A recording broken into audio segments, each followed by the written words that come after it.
دو لوگ بیٹھے تھے نا حرم مکہ میں.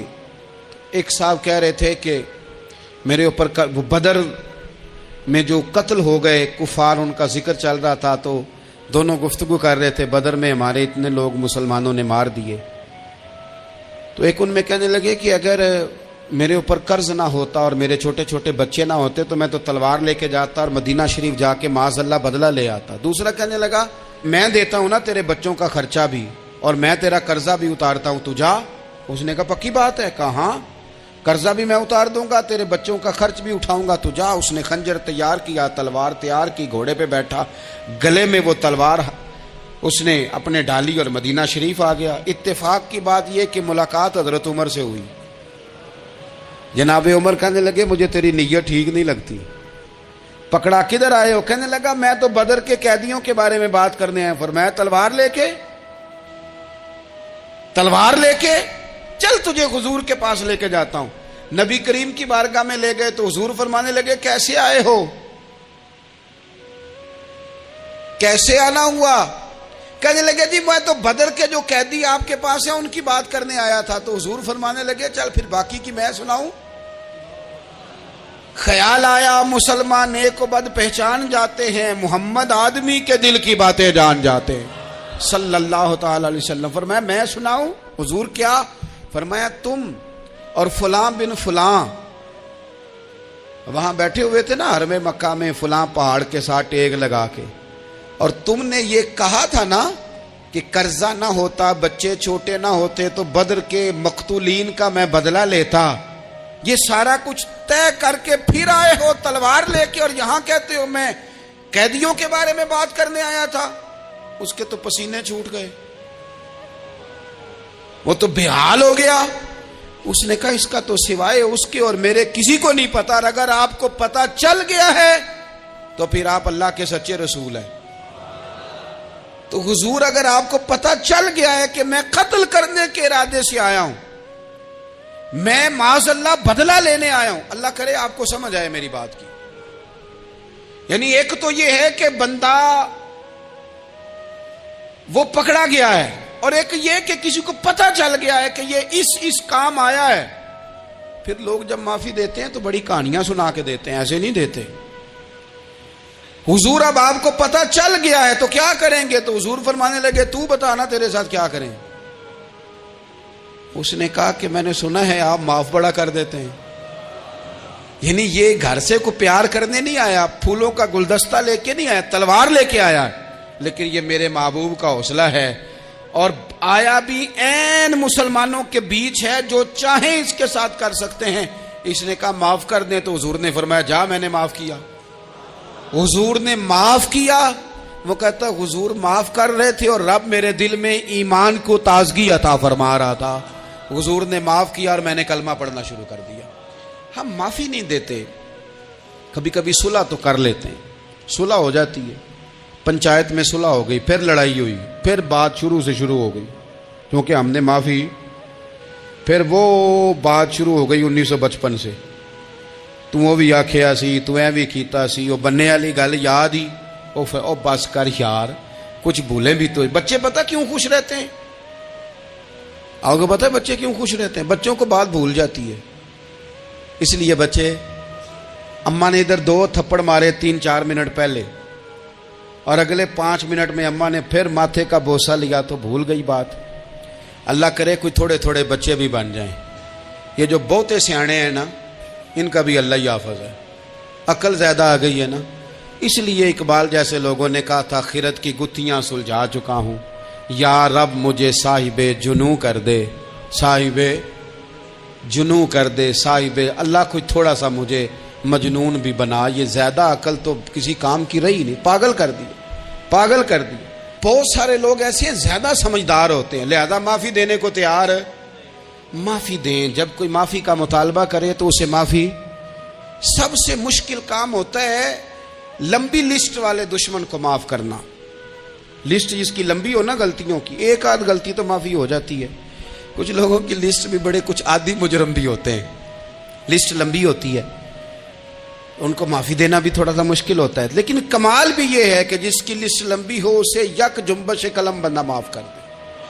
کو چھٹی ہو گئی، جا تجھے معاف کیا۔ اور یہ ہمیں کیوں کرنا چاہیے کہ میرا رب بھی ایسے کرتا ہے، میرا رب بھی ایسے، وہ گنواتا تو نہیں نا، یہ بھی کیا، یہ بھی کیا، یہ بھی کیا۔ حضور فرماتے ہیں، ذرا سننا حدیث، حضور فرماتے ہیں کچھ لوگوں پہ اللہ کرم کی چادر ڈال کے نا قیامت والے دن، یہاں بھی اس نے پردہ رکھا تھا تو وہاں بھی کرم کی چادر ان پہ ڈلے گی، تو اللہ فرمائے گا یہ گناہ کیے تو چھوٹے چھوٹے گناہ اس کے گنوائے جائیں گے، یہ اب وہ ڈرے گا، چونکہ پتہ تے سارا ہے نا سردار نو کیتیاں دا، اب وہ ڈرے گا، چھوٹے چھوٹے گناہ اس کے گنو، تو اس کا خیال ہے بڑے بڑے بھی نہ سامنے آ جائیں، چھوٹی چھوٹی غلطیاں اس کی گنوائی جا رہی ہیں، جو ڈر رہا ہے، کانپ رہا ہے۔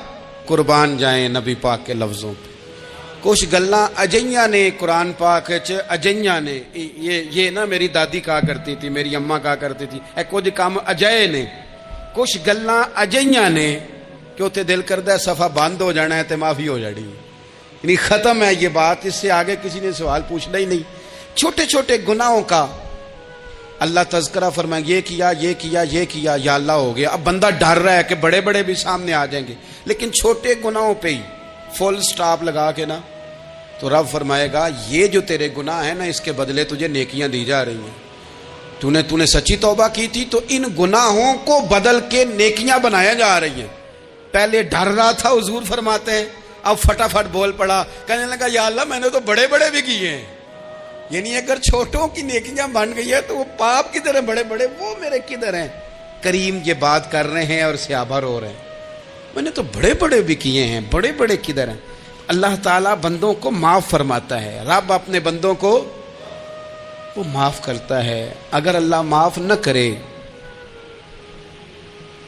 تو جتنے جرم ہمارے رب کو ہمارا پتہ ہے، بتاؤ سویرے روٹی ملے، سانس ملے، شعور قائم رہے، جب مالک اتنا معاف کرتا ہے تو ہم اس کے بندوں کو کیوں نہیں معاف کرتے؟ کر دے معاف۔ پکے لوگ کھڑے تھے، پکے دشمن کھڑے تھے فتح مکہ کے دن حضور کے سامنے، اور کچھ لوگ ایسے ہوتے ہیں جن سے امید نہیں ہوتی، اپنے ہوتے ہیں کہ یہ والا جملہ، اور بندہ کہتا ہے یار تجھے تو نہیں نہ کہنا چاہیے تھا، کوئی اور کہتا مجھے، کہتے ہیں، یہ نہ سمجھیں کہ لوگ کہتے نہیں، کہنے والے، یہ بات ہی آپ چھوڑ دیں کہ کوئی آپ کو کچھ کہے گا نہیں، یہ چھوڑ دیں۔ مخلوق تو اس طرح کی بات ڈھونڈ کے لاتی ہے کہ انسان پریشان ہو جاتا ہے کہ یار میں یہ کر سکتا تھا، میں نے کیا نہیں، اور جو میں نے کیا نہیں وہ تو نے میرے کھاتے ڈال دیا ہے۔ ایسے لوگ سامنے کھڑے ہو گئے فتح مکہ کے دن کہ جن کے چہروں سے ان کی زیادتیاں عیاں ہو رہی تھیں، ان کے ظلم چھلک رہے تھے چہروں سے، حضور کے سامنے کھڑے ہیں، کانٹے بچھانے والے بھی، روڑے مارنے والے بھی، گلے میں رسیاں ڈال، سارے کھڑے ہیں۔ حضور نے فرمایا بتاؤ تمہارے ساتھ کیا سلوک کروں؟ انہوں نے کہا آپ کریم ہیں، تو حضور نے پتہ کیا کہا؟ قرآن پاک میں ایک سورہ یوسف ہے، کچھ لوگوں کو لفظ قصہ بھی بڑا برا لگتا ہے، تو اللہ فرماتے ہیں نحن نقص علیک احسن القصص، محبوب ہم آپ کو ایک سونا قصہ سنانے لگے ہیں۔ اس کو اللہ نے قصہ کہا، سونا قصہ، سورہ یوسف کو۔ تو سورہ یوسف کیا ہے بھلا؟ ذرا انداز دیکھیے سورہ یوسف کا۔ پہلے حضرت یوسف لاڈلے ہیں باپ کے، لاڈلے، پھر اسی جناب یوسف کے منہ پہ تماچے ہیں، پھر وہی جناب یوسف کنویں میں ہیں، پھر کنویں سے بچ گئے، کنویں میں گرا بھی بندہ کبھی بچتا ہے، بچ گئے، اللہ کی شان ہو تو بچ جاتا ہے، بچ گئے۔ فرماتے ہیں میں نے سمجھا بچ گیا ہوں، جب بچ گیا تو بڑی تکلیف ہوئی۔ بھائیوں نے کہا ہمارا غلام ہے، ہم نے بیچنا ہے، سگے بھائیوں نے بیچا، جو باپ کی طرف سے سگے تھے بیچا۔ فرماتے ہیں میں بکا، اب بڑا پریشان تھا کہ یار کبھی آپ غور کریں نا کسی کا ریٹ لگ جائے۔ فرماتے ہیں اب بڑا پریشان تھا، اور جب میں مصر میں گیا تو میں کونے میں کھڑا ہوں اور لوگ مجھے خرید رہے ہیں۔ محبت میں یہ قصہ سنانا تو آسان ہے کہ بی بی اٹی لے کے آ گئی تھی، پر جو بیکرا ہے اس کا بھی تو حال دیکھو نا کیا ہے، اس کا ریٹ لگ رہا ہے، یہ بھی تو بڑی۔ اور جناب یوسف کہتے ہیں پھر عزیز مصر نے خرید لیا تو بادشاہ کے گھر گیا تو کچھ سکھ کا سانس آیا۔ یہ حضرت یوسف ہیں، یہ لاڈلے ہیں۔ فرماتے ہیں سکھ کا سانس لیا ہی تھا کہ جناب زلیخا نے الزام لگایا، اور وہ غلطی معاذ اللہ جس کا تصور بھی نہیں، اس کی پاداش میں سالوں جیل کاٹا۔ لیکن خدا کی حکمت ہے نا، اللہ کا کرم ہے نا، جس ملک کے وہ قیدی تھے رب نے اسی ملک کا حکمران بھی بنا دیا۔ یہ اللہ کی حکمت ہے نا، تقاضے ہیں نا۔ صبح کے تخت نشین شام کے مجرم ٹھہرے، ہم نے پل بھر میں نصیبوں کو بدلتے دیکھا۔ وہ جو چاہے جب چاہے کر دے۔ تو جب وہی بھائی مجبور ہو کر سوالی بن کر سامنے آئے ہیں، پتہ کیا ہوتا ہے، بندہ معاف کر دیتا ہے، بہت سارے لوگ معاف کرتے ہیں پر کہانیاں سنا کے، پتہ جے نا ادوں کی آکھیا ساجے، پتہ جے نا ادوں کی کیتا ساجے، پھر پتہ جے نا تسی اے بھی آندے سو، یہ ساری کہانیاں سنا کے۔ لیکن حضرت یوسف کے سامنے کھڑے ہو گئے، جناب یوسف نے بات چھیڑی کوئی نہیں، فرمایا تم سے بات ہی کوئی کرنی، جاؤ تمہیں سارا کچھ معاف کیا۔ اب جب یہ لوگ مکے والے حضور کے سامنے کھڑے، اس طرح معافی دینی چاہیے۔ یہ جب سامنے کھڑے ہوئے تو حضور نے فرمایا پتہ ہے تمہارے ساتھ کیا سلوک کرنے والا ہوں؟ کہا حضور نہیں، فرمایا وہی جو جناب یوسف نے بھائیوں کے ساتھ کیا تھا۔ پچھلا صفحہ پلٹنا ہی کوئی نہیں، جاؤ تمہیں معاف کیا، جاؤ تمہیں معاف کیا، جاؤ تمہیں معاف کیا۔ اور صرف معاف نہیں کیا، ساتھ عزت بھی دی۔ سب سے زیادہ مقابلے تو حضرت ابو سفیان نے کیے تھے نا، آخر تک وہ آئے تھے، آج وہ کلمہ پڑھ رہے ہیں، سردار ہیں، کلمہ پڑھ رہے ہیں، تو نبی پاک نے صرف معافی نہیں دی، عزت بھی دی۔ فرمایا جناب ابو سفیان چونکہ اب مسلمان ہو گئے ہیں، میں سب کو معاف کرتا ہوں، جو اپنا اندر سے دروازہ بند کر لے اسے بھی معاف کرتا ہوں، اور جو ابو سفیان کی حویلی میں آ جائے اسے بھی معاف کر دوں گا۔ تو ابو سفیان وہ کہتے میں حیران ہی ہو گیا کہ اتنی بڑی بات، معافی بھی دی اور ساتھ عزت بھی دی۔ تو آج جو سبق آپ کی خدمت میں میں نے عرض کیا ہے، اس کو آپ امید ہے یاد رکھیں گے۔ ایک تو یہ کہ معافی مانگ لیں، اگر کسی جگہ ہمارا معافی مانگنا اگر ہم سمجھتے ہیں، ہمارا دل ضمیر گواہی دیتا ہے کہ مجھے معافی مانگنی چاہیے تو معافی مانگیں۔ اور دوسرا پھر معافی دیں بھی، اور معافی دیں، سیاسی صلح نہ کریں، معافی دیں تو پھر واقعہ ہی دیں، دل سے دیں۔ اور آخری بات یہ کہ جس طرح ہم نے لوگوں سے معافی لینی ہے اور معافی دینی ہے، اسی طرح جہاں ہم سے شرعی قباحتیں ہوئی ہیں، اخلاقی کمزوریاں ہوئی ہیں، ایک بات تو اچھی طرح سمجھ لیں کہ نفل پڑھنے سے حقوق العباد نہیں معاف ہوتے، وہ بندے سے معافی مانگنے سے ہی ہوتے۔ ساری رات کو بندہ تسبیح پڑھے اور کہے کہ میں نے اماں کی نافرمانی کیا تو معافی ہو جائے گی، نہیں، وہ اماں ہی معاف کرے گی تو معافی ہوگی، وہ ابا ہی معاف کرے گا تو پھر ہی معافی ہوگی۔